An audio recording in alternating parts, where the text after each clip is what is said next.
Welcome to the Untold Tales audio anthologies. Written by Dr. Jeffrey A. Robinson and narrated by Melissa Del Toro Schaffner.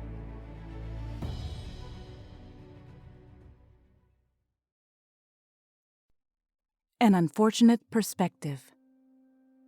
Until the accident, Bill Hartford had led a model life. As a foreman at a large construction company, he had earned a solid income, owned a nice house in the suburbs, and had a devoted wife and 2 grown children. But the accident changed all of that.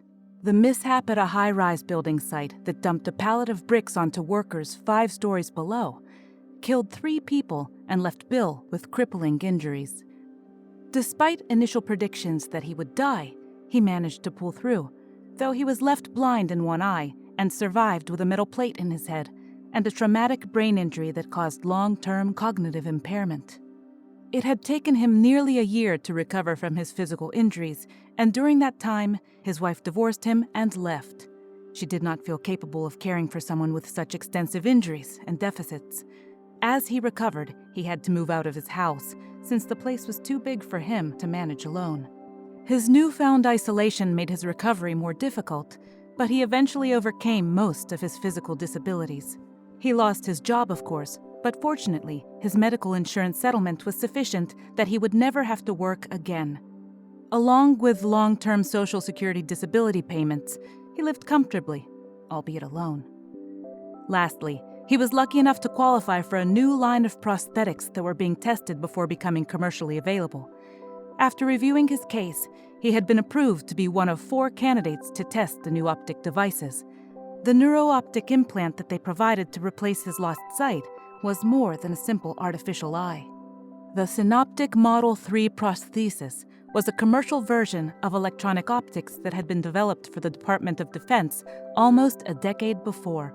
It had worked perfectly, doing everything the manufacturer had promised, and it had managed to turn Bill's life around, bringing him out of the chronic depression that he had suffered since his injuries. The device had performed flawlessly, at least until recently. Dr. John Martin sat in the waiting room of a colleague to whom he had been referred to consult on Bill Hartford's case. While he waited, he slowly paged through the thick file that detailed Mr. Hartford's medical history. John had handled Bill's case since the 48-year-old construction worker had first been selected as a candidate for the Synoptic Model 3 clinical trials. Indeed, John was almost uniquely skilled to manage Bill's case. John had chosen an unusual specialization upon graduating from medical school: neurophysics. His PhD was in engineering, but he had continued in school until he had earned a medical degree as well. John was therefore one of those rare doctors who was both an MD and a PhD. Moreover, he had been one of the product developers on the DoD neuro-augment programs, developing cybernetic enhancements for military applications. The Synoptic Model 3 was a trimmed-down version of those military devices that were still classified. This first commercial model consisted of electronics that hooked directly to the patient's optic nerve, but it did far more than just mimic natural sight. The Synop 3 not only replaced the human eye, but it also provided an extended spectral range that reached into both infrared and ultraviolet. It improved acuity by more than an order of magnitude and had a 10-time zoom feature, as well as night vision capabilities. The most special features of the military versions had been stripped from the commercial models, so the features such as pattern recognition, heads-up display, reality augmentation, multiple target tracking, range finding, and facial recognition had all been removed. With these changes, the Model 3 could be marketed at $10,000 to $20,000 instead of more than $500,000. Bill Hartford had taken nearly a year to learn how to see again, since the brain had to rewire major portions of the occipital lobe to accommodate the changes of the artificial eye. Everything had been proceeding perfectly until about 3 months ago. Bill complained that his eye was malfunctioning and that he repeatedly saw vague shapes at the edge of his vision, images that terrified him. John had recalibrated Bill's prosthesis more than a dozen times, but he could find no problems with the implant. Nevertheless, Bill Hartford had become more and more adamant that his eye was generating false images that were quite disturbing. After concluding that nothing was wrong with the new prosthesis and that the device's hardware and software were both working perfectly, John and his team began to suspect that Mr. Hartford's issues weren't physical in nature. Hearing a muffled cough, John Martin looked up from his paperwork and into the face of a white-haired man who smiled softly down at him. Closing his folder, John stood hurriedly and extended his hand, saying, "I'm so sorry, I lost track of time. I assume you are Dr. Summerfield." Nodding, the older man said, Yes, and you must be Dr. Martin. I must say, I am quite excited about this case. It is intriguing. Please, come this way." In short order, they had both retired to Dr. Summerfield's office. John took a seat opposite Summerfield's desk and briefly studied the room, as the other gentleman took his seat. John noted an impressive library of medical textbooks and the prominent display of degrees and diplomas, including graduate degrees in psychiatry from Harvard and a certificate naming him the former dean of psychiatry at Johns Hopkins. Before John could say anything, Dr. Summerfield spoke. "You don't have to start at the beginning and tell me about Bill Hartford's case. I have read all the documentation that you have provided, several times in fact, and I concur that your decision to investigate neurological or psychological causes for his visions. If, as you say, there have been no similar incidents with military models or subjects, then there is a high likelihood that he has been experiencing mild hallucinations, perhaps related to the brain injuries he suffered last year." "Thank you, Dr. Summerfield," said John. "But I need to appraise you of the most recent incident involving Mr. Hartford." Dr. Summerfield's eyes rose in curiosity, but he remained silent. "Last night," said John, "Mr. Hartford arrived at our medical facility completely hysterical. The police detained him at the food court of a local mall, where he kept screaming that he could see monsters that were trying to get him. They couldn't calm him down and finally had to detain him and take him to a nearby emergency room. The doctors there had to sedate him just to evaluate him." "Where is he now?" asked Summerfield. "He remains confined on a 48-hour psychiatric hold. He had already forwarded his file to you, but I was hoping that you would be able to see him sometime today. We can't keep him any longer without an official diagnosis. While he is calmer now, he remains completely delusional and is terrified the things he saw are trying to kill him. If we release him, I'm afraid he may injure himself fleeing from his imaginary monsters." "Of course," responded Summerfield. "I'll have my assistant clear my schedule and visit him early this afternoon, if that's convenient. I should be able to complete an initial assessment at that time." Standing, John said, "Thank you, Doctor.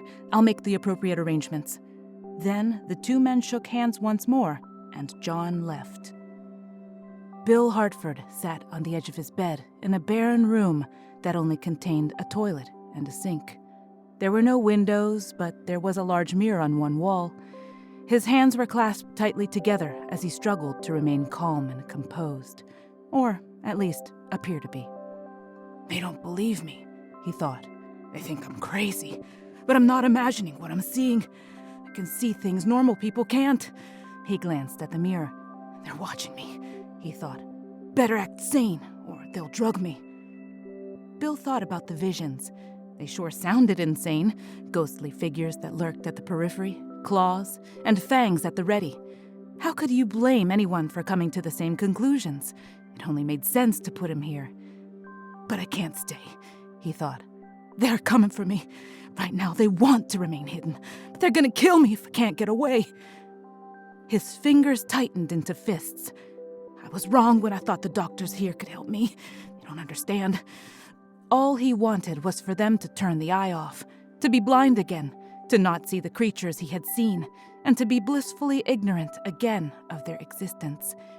Realizing his fists were clenched so tightly it was making his fingers white, Bill opened his hands and spread his fingers out on his knees. "The more normal you look," he told himself, "the less scared and agitated, the less likely they'll drug you," he thought. "You have to look like nothing is wrong."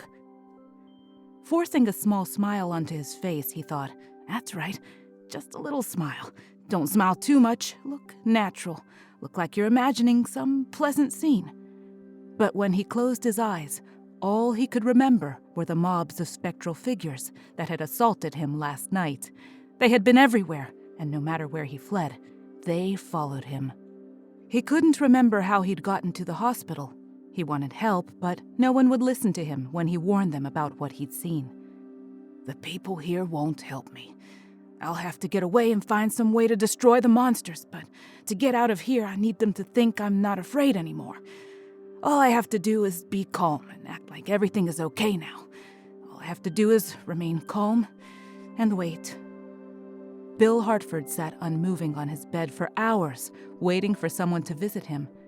"They'll be here soon," thought Bill. "All I have to do is wait." Dr. Summerfield came and visited Mr. Hartford that afternoon. After spending nearly 3 hours talking with his new patient, he exited the examination room with a frown on his face. "Well," said John, after Dr. Summerfield had left Hartford's locked cell. "I have to agree with you," said the elder psychiatrist. "Mr. Hartford is extremely agitated, despite the level of sedatives that you've administered. I would suggest changing his medication to include a strong antipsychotic. However, I can't make a definitive diagnosis yet. I don't think he is suffering from schizophrenia, since that disorder tends to manifest auditory hallucinations rather than visual ones, and Hartford isn't experiencing anything like that. Moreover, the medical workups and tests that you've done rule out any substantial neurological causes such as tumors or brain lesions. It's possible that the visual phenomena he's experiencing are related to brain damage beneath the metal plate that was installed in his skull. The metal, however, prevents us from performing an MRI, which could pinpoint such damage. At this point, if he remains on his medications, I don't think he's a danger to himself or to others, and he should be stable enough for you and your team to develop a long-term plan to deal with his visual hallucinations. Have you considered simply removing the prosthesis to see if the visual issues resolve themselves?" John nodded. "We've turned the eye on and off many times, but the visual imagery that he complains about always returns within a day or two of returning home. We analyzed the raw video from the eye, but the data feed is clean. There is a lot of optical processing that occurs after that point, like Doppler-based motion sensing, heuristic threshold edge detection, and spectral filtering, but there's nothing that could generate the visions he describes." John thought for a moment and was wondering if he was obsessing about the implant. To him, the problem was clear. Hartford's issues were obviously psychological, but he worried nonetheless that he was missing something. Could the cause be something environmental, something associated with his living quarters? John shook his head. "No. We've sent technicians and specialists to inspect and test his apartment, but we couldn't find anything that could possibly generate the visual hallucinations he's described." Summerfield nodded solemnly.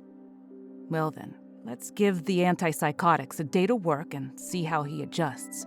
I'll schedule some ongoing psychotherapy sessions. Perhaps we can discover the underlying cause of these incidents. He's been through a lot. His accident, his divorce, the loss of his job, and his home. Anyone faced with that type of stress could manifest psychotic episodes like this." John nodded slowly. "I guess in the end, if the situation doesn't improve, we may have to remove the prosthesis completely. Mr. Hartford may simply not be a suitable candidate for the device after all." Without further discussion, Dr. Summerfield left as John watched Bill Hartford through the half-mirrored observation window. Dr. Summerfield's prognosis for Bill Hartford improved over the next several weeks. But that perceived improvement was primarily because Bill began managing the incidents he experienced by simply not telling doctors about them. "As long as I just talk about my feelings, my sense of loss, shock, grief, they stop judging me. When I focus on those topics, they seem much happier. Fine," he thought. "I'll give them that." He grinned to himself, knowing that he'd tricked them all. He stopped taking the pills and decided that if he were ever going to find out the truth about the ghostly figures, it was up to him to do it on his own.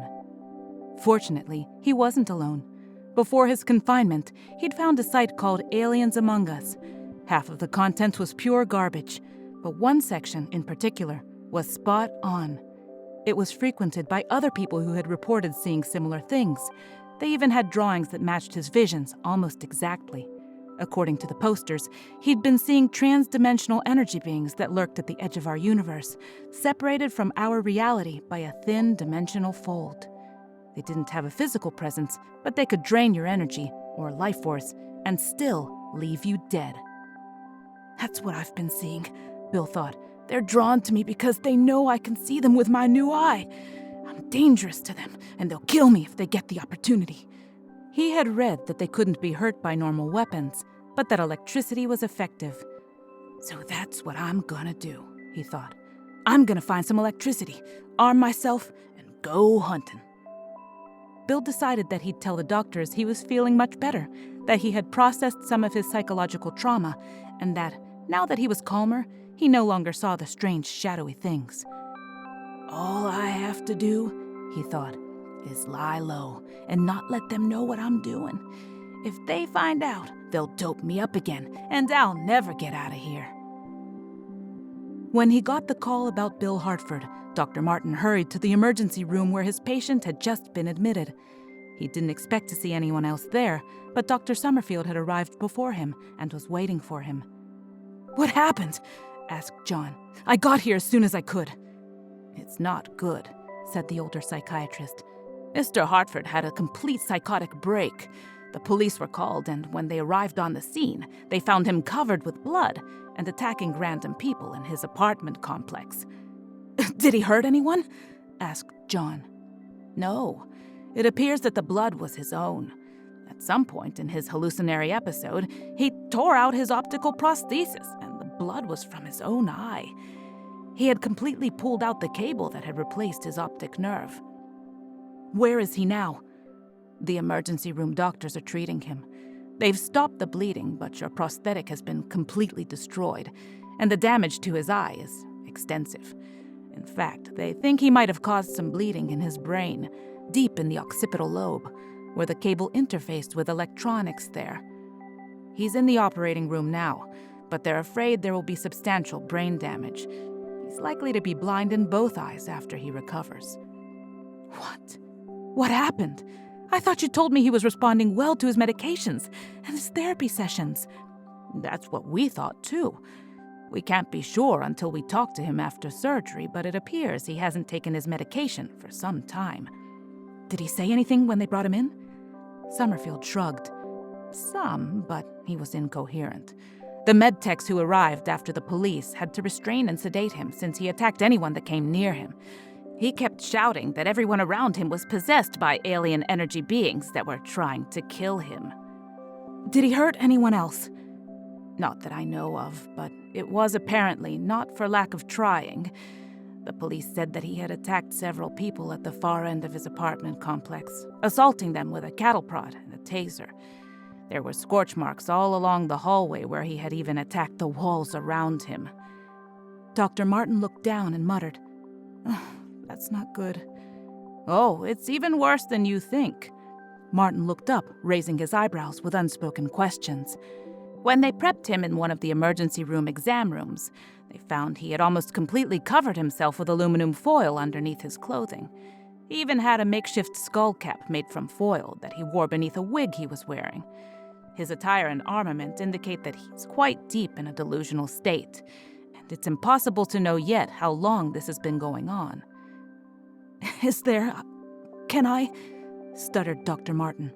"No," interjected Summerfield. "I don't think there's anything either of us can do right now. They notified his ex-wife, but I doubt she'll show up. I'll stick around for a while. I want to talk to the police a little more before they leave. I promise to get in touch with you in the morning and make sure the doctors here keep you informed on Mr. Hartford's condition." John nodded, thanked Summerfield, and then left. Ultimately, he didn't know whether or not he was responsible for Mr. Hartford's condition, but for the time being, there was nothing he could do. The following afternoon, Dr. Summerfield contacted John Martin on a video call to give him a detailed update on Hartford's case. Their patient was in stable condition, but he was still restrained. He considered everyone around him to be a hostile alien entity who wanted to drain his life energy. Hartford wouldn't allow anyone to touch him, and he became hysterical when anyone even got close. He was terrified that his artificial eye had been reimplanted, and he kept trying to tear the bandages off his head to remove the offending device. His surgery had gone well, and his doctors had managed to stop the bleeding in his brain, but it appeared that he was, in fact, permanently blind in both eyes now, and he was not expected to regain his sight. The damage was so extensive that a replacement prosthesis could never be considered. Summerfield explained that Hartford's psychosis was firmly established, and his staff was not optimistic about a recovery in the near future. "Do you have any other questions?" he asked. "No," replied John, "but I have an update for you in return. 2 days ago, another of our test subjects complained about his own prosthesis. Their complaints were similar to those that had been expressed by Mr. Hartford. A couple of my techs went out to examine them and inspected the unit at their home. My team found that the artificial eye was picking up sideband interference from some nearby electronics." "Really?" said Summerfield. "I would have thought your prosthetics would have been tested for any kind of interference before clinical testing." "They were. While the military versions were hardened to withstand EMP attacks, the civilian models aren't, so we tested new models alongside cell phones and televisions, personal computers, and appliances like microwaves, and no problem was ever detected. Unfortunately, it appears we missed a particular type of electronics that we hadn't considered. You see, our patient's son recently installed a top-of-the-line VR gaming unit, and whenever he turned it on, our patient received transient images on his eyepiece from the gaming unit." Dr. Martin lowered his eyes and added, "I only got the report from my text this morning." "I can't tell you how sorry I am that we didn't catch this earlier. It seems that Mr. Hartford was right all along. He was seeing graphic images associated with sideband interference from nearby VR units. He was seeing monsters from the first-person shooter video games. This morning, I sent my teams out to investigate Mr. Hartford's apartment complex, and we confirmed that at the far end of the building, there were 2 adjacent apartments that each had high-end VR units. The teenage kids in those apartments played with and against each other using those linked wireless systems.